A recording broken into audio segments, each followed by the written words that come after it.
Consultants, every so often pumupunta, tapos po, syempre, nagpapatunay yan na tayo po ay sumusunod sa mga batas na dapat sundin, katulad po ng mga Expanded Breastfeeding Act, at mga iba pang mga dapat po ay nandoon sa ating loob ng isang establishment or workplace.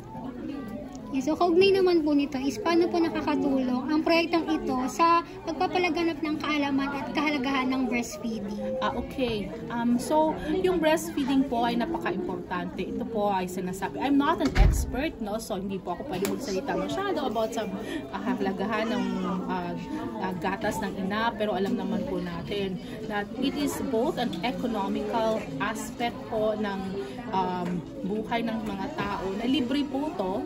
So therefore, mothers who are able to breastfeed should really take advantage of the opportunity to breastfeed their children, not only for the nutritional benefits that the breastfeeding that the human milk would give to their babies, but also because iwas din po tayo sa alagdag na gastos.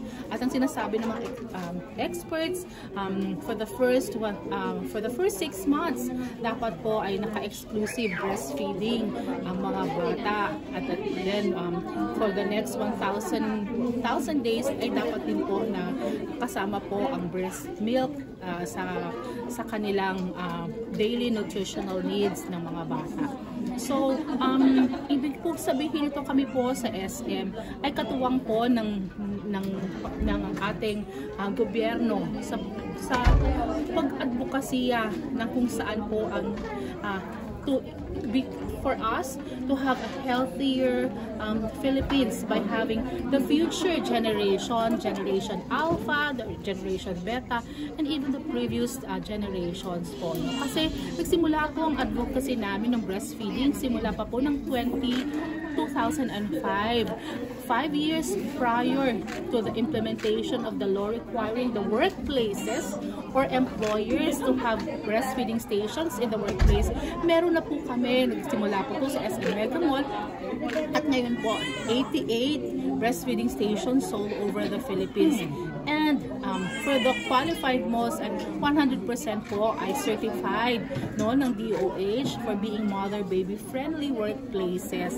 So, ang sinasabi po nito ay I'm not so sure if other establishments similar to ours, mga nasa retail, nasa real estate, are also certified.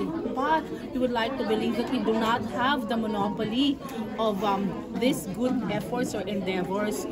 So, sinasabi nga, pasimula lamang po kami. Yung mga iba din pong establishmento, iba-iba pong mga employers, both private and governmental organizations or even public. We encouraged everyone to also have their workplaces certified so that